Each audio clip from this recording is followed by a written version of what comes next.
Hi there. So I am Elizabeth Swiddick. I'm the current librarian at Lhasa High School. It is March 28th, 2023. And in this video, we are going to be interviewing Larry Amaro to talk about the Johnston High School Vietnam Veterans Memorial that is out in front of the campus. So will you go ahead and tell us who you are and what year you graduated? Sure. I'm Larry Amaro. I'm with the Johnston High School Alumni Association, and I'm with a class of 70 at Johnston High School. All right. And so how did you get involved with the idea behind the Vietnam War Memorial, and how were you involved in kind of the beginning thought process of why Johnston graduates wanted to have this? This goes back to around, we had our 50-year anniversary back in 2010. And at that time, we were looking at the anniversary, and we're also looking at having a Johnston Legacy Hall. And so in doing that, I had a friend that I had were co-hosts in a local TV show, Austin Public TV, and he happened to be a historian. And so he knew all about, he had studied the different movements from back in the late 60s, and included in that was Mexican-American involvement in those movements, and how there were a lot of Mexican-Americans that had gone to the service. And he knew that in that Vietnam War era, there were many students that had gotten killed, and so a lot of them from the Austin area were from attended Johnston High School. And so he suggested at the time, and he knew I was working with the Alumni Association. He said, "Hey, Larry, you should think about making a monument, memorial here for those."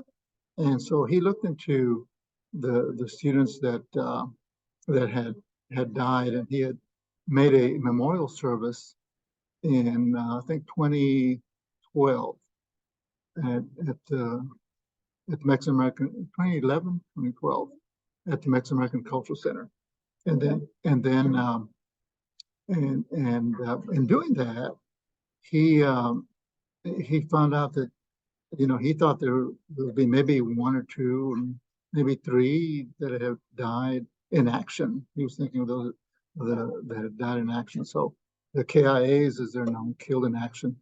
And he found out that as he made research, that there were 19 students from this school that had Just from Johnston. Just from Johnston High School.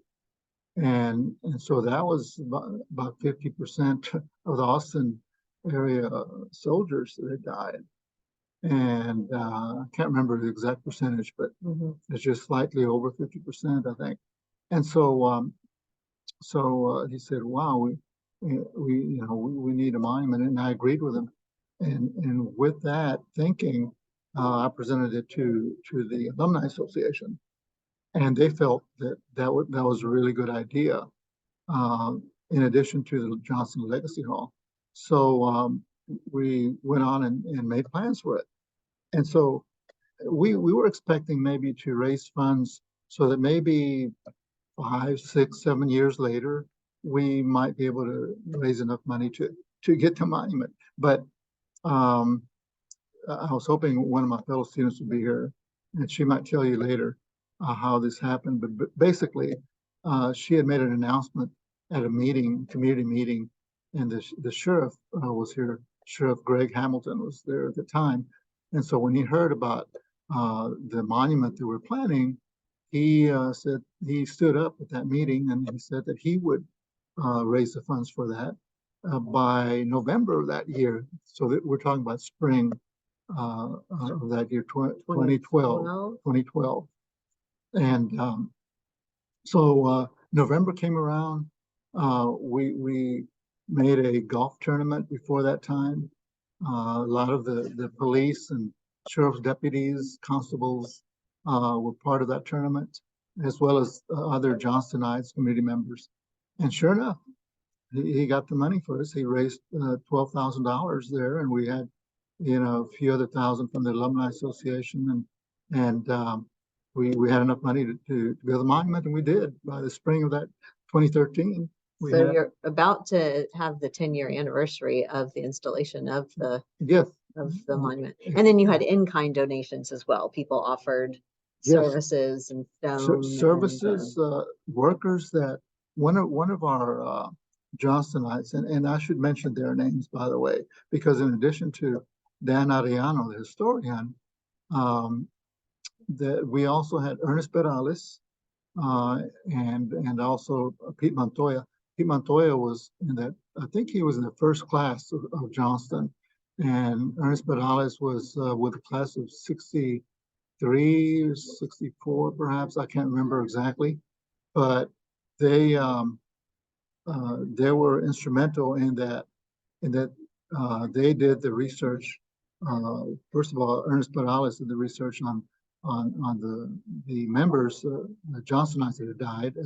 He helped Dan Ariano with that, and then Pete Montoya did the work for the actual building of the monument, because Pete Montoya was a contractor, and he was known for being the contractor for the Austin Transit building, which is on 5th Street near here in East Austin.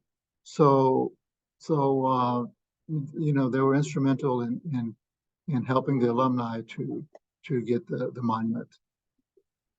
And I've just started reading in the last few days about Ernest Perales, and there's Statesman articles about him online, about his activity in various movements and within AISD and across the city of Austin. So an interesting person who's really impacted the community. Yes, and if you read in history about the Austin desegregation case, he was right in the midst of that with LULAC. And so that was a big time national case that he was a part of. Early 70s, early yes, 1970s. Yes, or so. Yes. Okay. And that was that also, I don't know.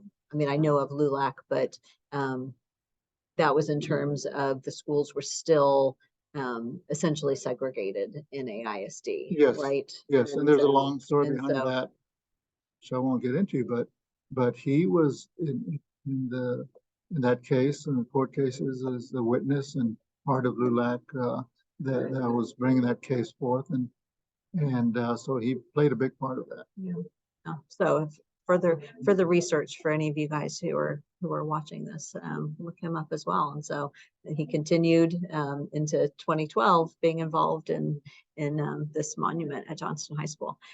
So this is part A of the video. We are going to attempt to go outside to the monument and talk a bit more specifics about the 4 sides of the monument and some of the people that were on the monument. So join us for that.